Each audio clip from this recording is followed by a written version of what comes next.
This is how you set a camera preset that's suitable for JIBB. So we open the control panel and we click on camera, and you're gonna see that it's gonna be in where whatever we were doing before, but it's important to zoom it up as close to the whiteboard as possible and making sure that all four corners are in the frame, just so you get the best JIBB experience possible.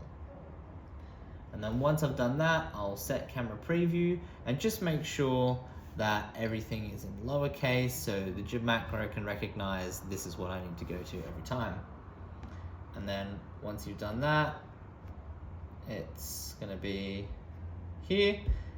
And then what that'll do is as soon as you press the JIBB button, it'll snap to the whiteboard every time. And then you can start jibbing. There you go.